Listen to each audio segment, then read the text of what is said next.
Yo, what up, pod racers? Are you like me where you sunburn easily? Have narrow shoulders you want to hide from the world? Weirdly small nips? Great news, we have a solution. Original tabletop shirt designs.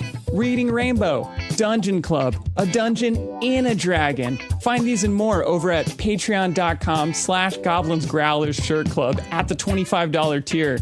These are all exclusive, limited run designs. We'll never bring them back again. So be sure you get yours by signing up at patreon.com/Goblins Growlers. Yippee! Yeah, we're waiting for Brandon, though. Brandon's there. He's just not letting us see him for some reason. Brandon, are you picking your nose or something? No, I was worried that my camera was causing me to lag out. Okay. You can do that on camera. Just like, man. All right. This is Quid Pro Roll, a fantasy live play adventure where a party of unlikely heroes embark on a quest to bring dragons back to their world.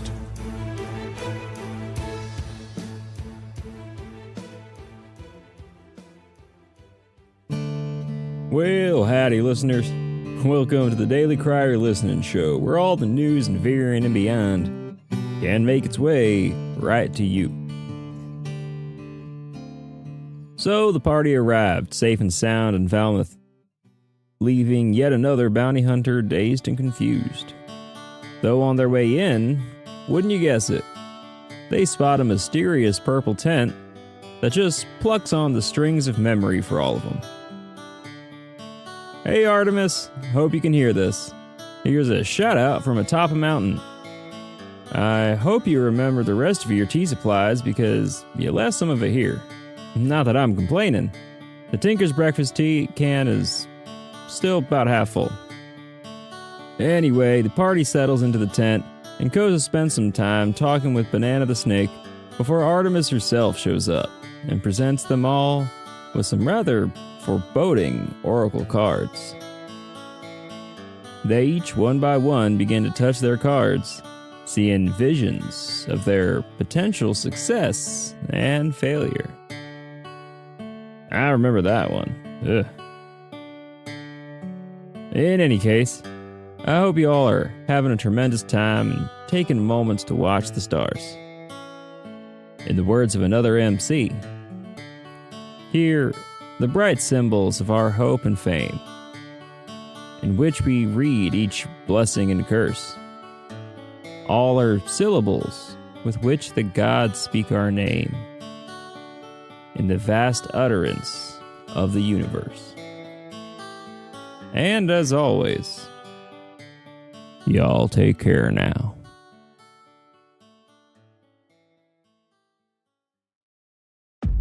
Solinar, you reach out to touch the card. The smell of incense in the room filling your head and making you feel like you're floating. Even as you feel this coldness seep into your body. You find yourself lying on the ground, on the floor of what, for some reason you know, is the Temple of Gold. The floor, the walls, everything glitters. But you can see your blood pooling out of your body from where you lay. You don't have the strength to move your head, but you can feel a presence next to you. You know that that is how you met your end. And you know that deep in your heart is a feeling of betrayal. It is in that moment you are ripped back into your very non-stabbed body, sitting on a very comfortable cushion. Solinar takes a shaky breath and with a, well, didn't like that, but not really a surprise, reaches for the Paradise card. As your fingers touch the card of Paradise, you can smell the sea. You can feel the sun on your back, and you can feel wind in your hair. You're standing on the deck of what you know to be the Illuster. You can tell that you're sailing out somewhere beyond the misted seas. Somewhere very far from where you are now. Inside of you is a feeling of peace and a feeling of accomplishment and a feeling unfamiliar to you in such a long time, a feeling of safety. You see, sitting on the edge of the boat and smiling at you is Melody. You rip back into your bones and your body, no longer smelling the sea air. Well, that's... I know generally what I saw and smelled and felt, but that's not possible. Artemis is going to tilt her head at you. Well, I experienced going beyond the misted seas, which isn't possible because there's nothing beyond the misted seas. The misted seas were created by the gods to keep us from sailing off the edge of the planet. Everybody knows that. It's very simple, child-level knowledge. Banana is going to raise her head and turn to look at you before gently setting her head back down on the table. So she's basically doing the thing where she's got like her chin resting on the table and is looking at you guys. What are you thinking about, Banana? There is much beyond the seas of Virion. Yeah, like space, because the planet just ends. Cassica is there. What's Cassica? Home. Home where? Like, there's... I do not understand your confusion. Well, nothing... How's your home beyond the Misted Sea? I came with her long ago when I was needed. I am her companion. I keep the loneliness away. So Artemis is from beyond the Misted Sea? Artemis is from something beyond my understanding. She is not from anywhere. Oh, I don't really know what that means. She was born without womb, breathes without air, sees without sight. She is beyond what we are. Oh, a lich. I am not making every NPC I'll run into a lich, alright? It was that one time. Artemis was and is and has never been what you all are. A halfling. She has not been that, no, that is true. Hell yeah. Artemis? More like Arta, not us. Artemis, not us. That's so dumb. As soon as you started, I was like, where is this going? And then as soon as it got there, I said, take me back. Cozy, you gotta touch the cards. So Koza's gonna reach out and touch the bad news one first. The bad news card. Instead of the specter of death, you see just a bear frowning. He's the bad news bear. You touch the card, and you find yourself being whipped through space and time, and you find yourself somewhere cold and damp and hopeless. You feel yourself wasting. Something in your body is shutting down. You can tell that through water, through food, through whatever, you've been locked here for some time. And no one is coming for you. You are going to die alone here. And you might never be remembered. I don't like this one. You're whipped back into your body, and that's a valid take on that one. Yeah, Koza Koza shudders and then reaches out and touches the other one. Interestingly, compared to some of the others, you are finding yourself locked in battle in this moment. You can feel your magic pulsing around you as it desperately fights against the magic of another. Through the light and the shock and the swirl of spore, you can see that you are fighting Emberlin. In your blood is just this boiling feeling of resolution, of strength. You know who you are.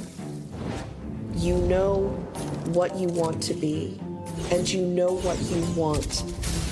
And all of it culminates in the victory that you can feel at hand. You are feeling in yourself a sense of purpose and identity that you have never known. And it bolsters you. With a final cry, you can feel your magic pushing her back. And for just a moment, you can feel that you've won. You're pulled back into your body at that moment.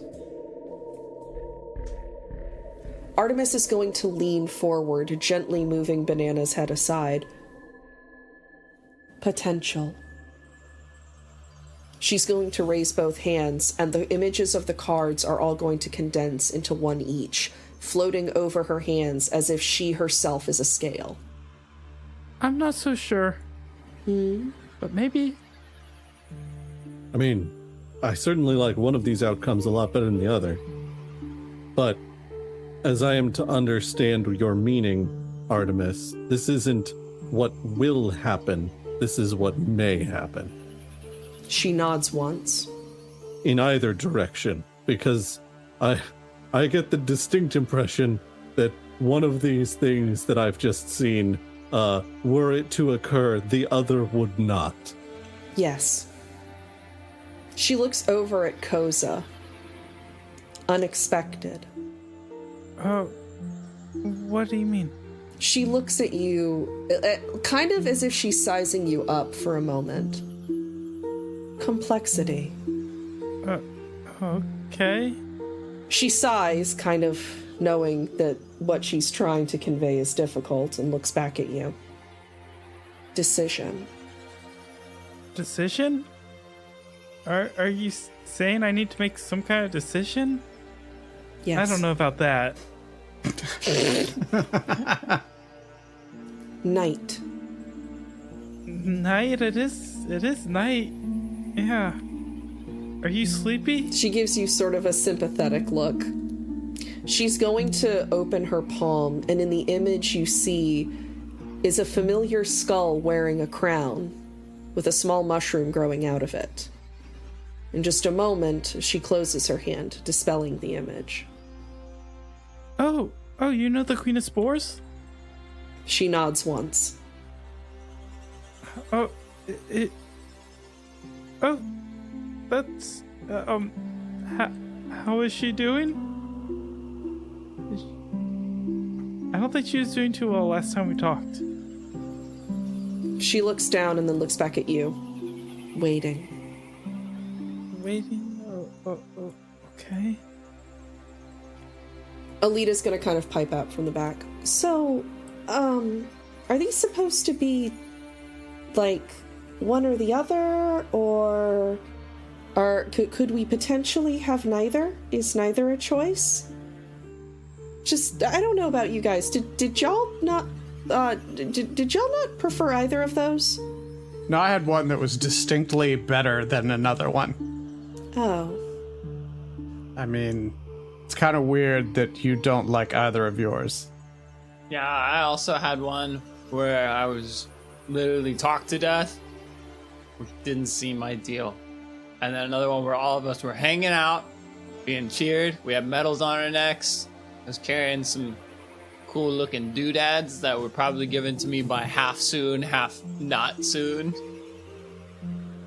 Very clearly a better one than the other.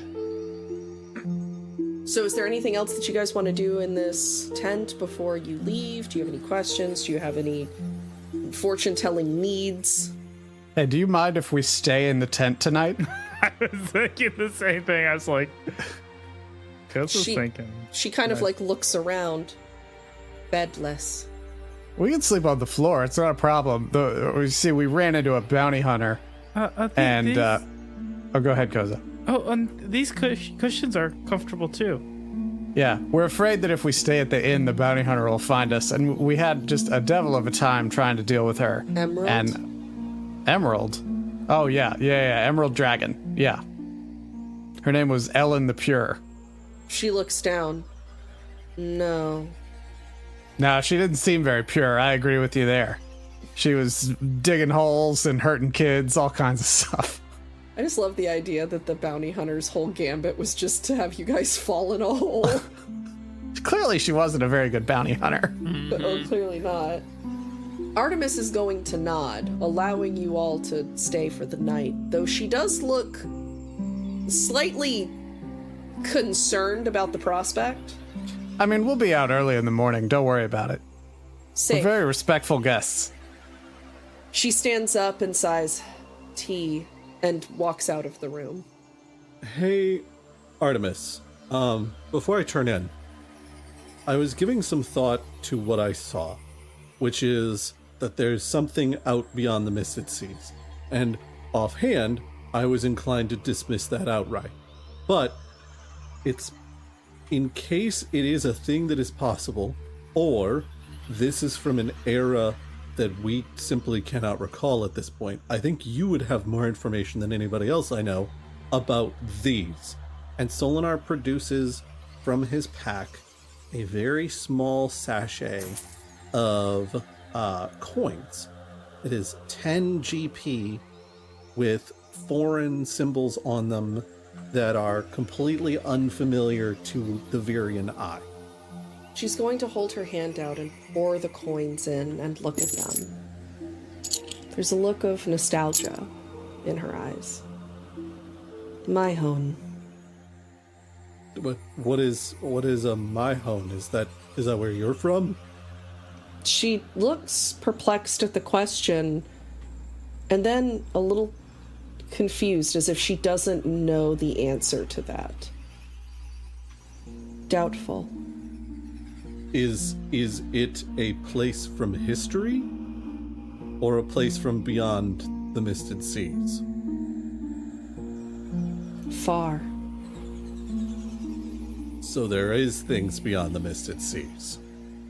She nods. Oh, I have a lot to think about. I'm gonna go lay down. Thank you.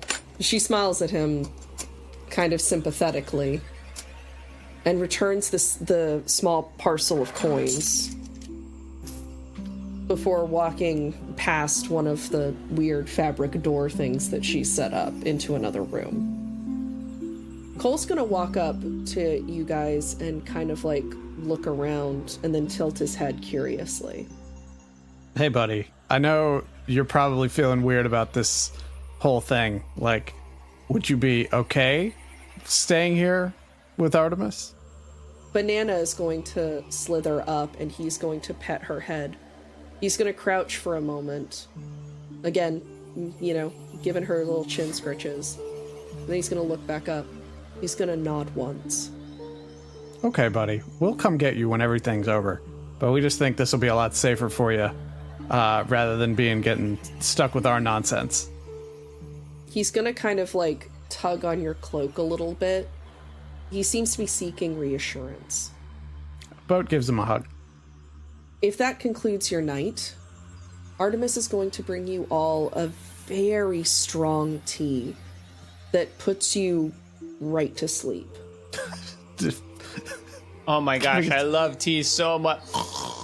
Tea! She's drugged our tea. She wants to make sure we don't mess up her house. When you wake up, you feel better. The weeks and months of traveling have sort of left your muscles. You feel refreshed in a way you haven't felt in some time. All right. Good night. Sleep on the floor. A feeling that everyone has when they sleep on the floor. Your back feels This is amazing. a classic anime convention. For me, it's really deeply tied to Dragon Con in my like late teens and early 20s, where it's like you've been like walking con for 28 hours, actually more inside just the gaming room, tabletop gaming room, for like 28 hours. Then you finally get to sleep, but you're sharing the room with like 6 people, so you sleep on the floor and you wake up and somehow you're refreshed, but really it's just because you were so absolutely miserable because you were awake for like 28 hours straight to tabletop game. And so even though you slept on the floor, you're like, wow, I slept so well. Like, wow, this is so refreshing and nice. And I imagine that's what it is. I was fully expecting we were going to wake up and the tent would be gone and we would just be laying outside on the ground. That was a potential outcome, I'm not going to lie. Thereby negating our decision to stay here completely because Ellen the Pure could walk by at any moment She and just just see stabs us. you guys as she sees you laying on the ground. Oh, you're tired of me making holes? I'll make some holes. You awaken and things feel comfortable. The tent's still very dark, but you can tell through the light that you can see in the thinning parts of the upper tent fabric that it is daytime. You big can is also this hear tent? bustle outside. Larger than it looks on the outside, that's for sure. It was sounding like a TARDIS tent to me because we walk in and then there's a back room and then there's another back room that she can go into at least. Just like every She's room that in we the back follow, rooms. every room we follow her into, there's another back room behind it. That's how And you it- fall into the back rooms, is that Artemis leads you there. It's not that you no-clip through reality.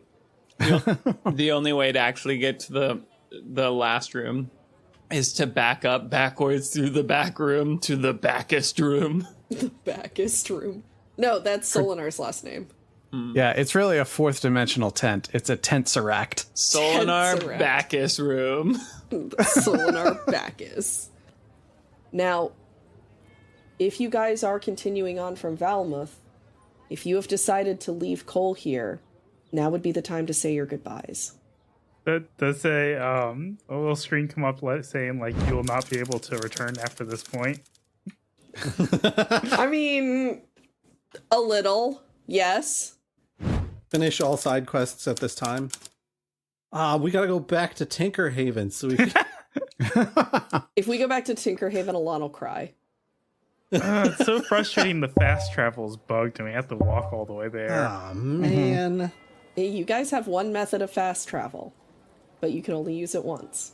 And it'll take us to Marine, which we're so close to right now. Oh, but I'm just so tired. Use your fast travel and like the quest rewards aren't even worth it. Yeah. This knife isn't even magical. Boat gets up early and goes to grab some coffee and take out breakfast and brings it back so he can have breakfast with Cole. I'm glad that you found the what amounts to the Waffle House. Hey, of this Ilaria town. runs on Duncan. All right, Ilaria. I am a Krispy Kreme person, so I was gonna say, if you're getting takeout from Waffle House, then you are in just a really deep pit. Like that is. all right. As somebody who's from gotten takeout Georgia- from Waffle House, I will fight you. Were you in a bad place? I'm so right, shut sorry up. to hear about what happened to you, Alex. Look, I'm from Georgia. I know. If somebody walks in and picks up a bag to go from Waffle House, everybody there just turns. They're like, "We're really sorry. Like, I hope you make it through." Look, Somebody sometimes- flips through the jukebox and they put on Allman Brothers because in Georgia that's what you do if somebody's hurting.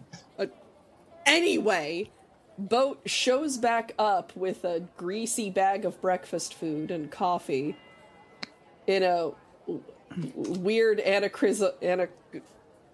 an out-of-place paper cup tray thing. Anachronism. Anachronism, yeah, that word. Solinar's gonna kneel down. He's gonna put a couple hands on the shoulders of Cole. He's gonna be Just a like, couple of his spare look. hands. Like like pauldrons. There's only- He's gonna put him on like pauldrons, to protect him. Sorry, I stepped on the moment you were Yeah. trying to have. Forgive me. He puts his hands on Cole's shoulders, and he's like, "All right, I think you're going to be as safe with Artemis as you'd be with literally anybody in all of Irian. So I'm not concerned about you being okay. But on the off chance that something happens, I know technically we should wait until you're a little older, but I think you've proven that you're a very intelligent and careful individual, and you're not going to play with these, right? Right? You're going to treat them like tools, important and dangerous tools that have the potential to do permanent damage to things." He nods. And Solinar is going to pull out a pair of his bronze throwing daggers and give them to Cole, because they should be small enough and light enough that even for a 9-year-old, they'd be easy to He's wield. definitely got the wow sort of face.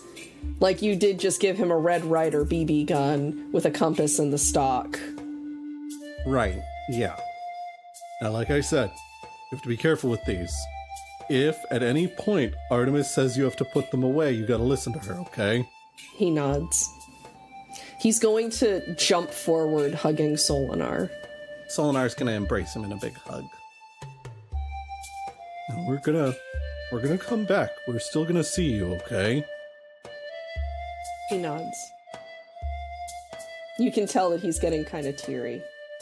Boat's gonna kneel by him and be like, "Here, buddy, I want you to keep an eye on this for me.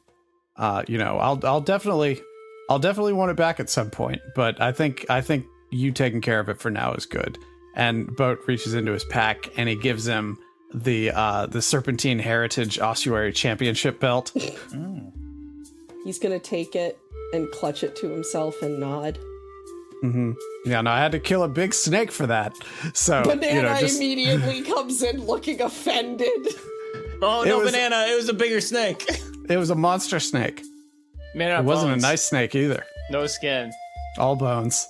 or scales. Banana does the snake equivalent of pointing at her eyes and then pointing at you. Which is flicking the tongue out. Yeah, gross. The tongue Anyway, goes buddy. out, points at the eyes, points at his eyes, points back at his eyes, and then goes... Anyway, buddy, we'll be back soon.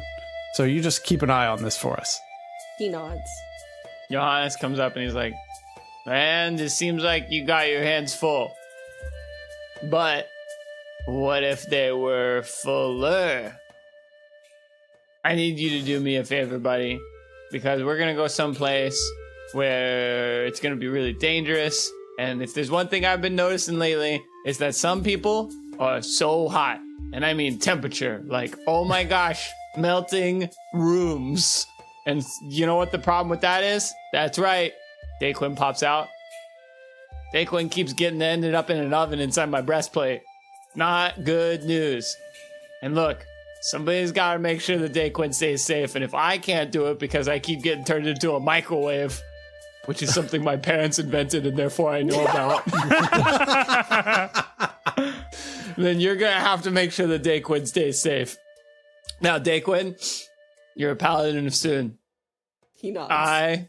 I believe in you, but I also believe in Cole because he's killed a bear. And so, together, I think you could take out probably like a bear and a half. So, you two watch each other, but also Cole, watch Daquin. He'll steal your nuts. If you're not careful, you leave a little open bag of walnuts, you're gonna wake up with 3 left. And you started with 27, which is not enough. Okay. Look, Daquin, you got your sentries? Yep. Needle? Check. Okay. Armor? Good. Okay. Here's a lime. Don't get scurvy. Daquin is going to nod and salute Johannes before hopping onto Cole's shoulder. Cole, here's 2 limes. Don't get scurvy. He's going to take the limes. Take that out of my inventory. Koza? Koza is going to Cole, Cole, I guess we've known each other for a surprisingly long time now. Here, you can eat these later. And he reaches around in his pack and finds like a little piece of like wood that's been rotting and has some like good berries that are sprouting, or good mushrooms that are sprouting Good from buttons, I think is good what you called buttons, them. yeah, I think that's what we went for. And gives it to Cole. Despite the fact that you are handing him a rotting piece of driftwood, he takes it with reverence and nods. Alita is going to walk up to Cole and crouch in front of him. She's going to take the stuff that's in his arms and gently set it aside before hugging him. And she says something very quietly just to him before kissing him on the forehead through her mask and, like, patting his head as she stands. So, this is it, I guess. Well, I guess so. Cole's going to look at all of you and nod once resolutely, but you can see that he's aggressively fighting back tears. Solinar, a little misty-eyed himself, is going to return the nod. Boat gives him kind of that Luke Skywalker Return of the Jedi salute before he jumps off of the sand speeder. Whoa, boat! If your business here is done, you all step out of the tent into the sunlight. There is a feeling of relief, knowing that you have left Cole somewhere that will be safe. And then there's a feeling of apprehension. You pull yourselves together and carry on, collecting your supplies and then heading out of Valmuth. Your next stop is Marine and the Temple of the Silver Dragon.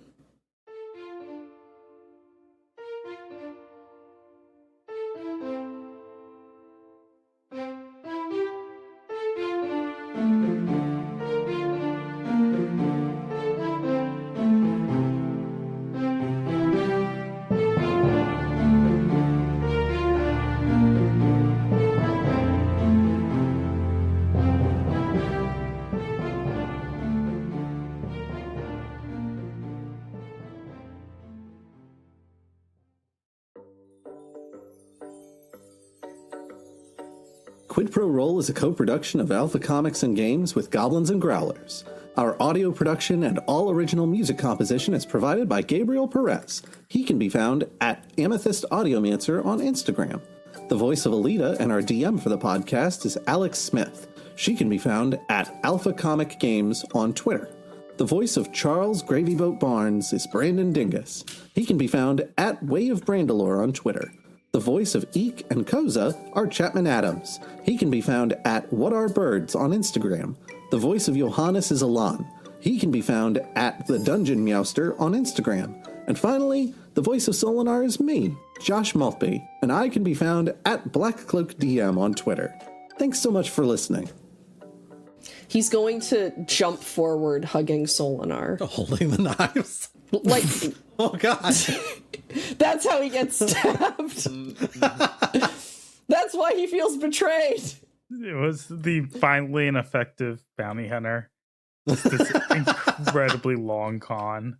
Cole, the greatest bounty hunter in all of Virion.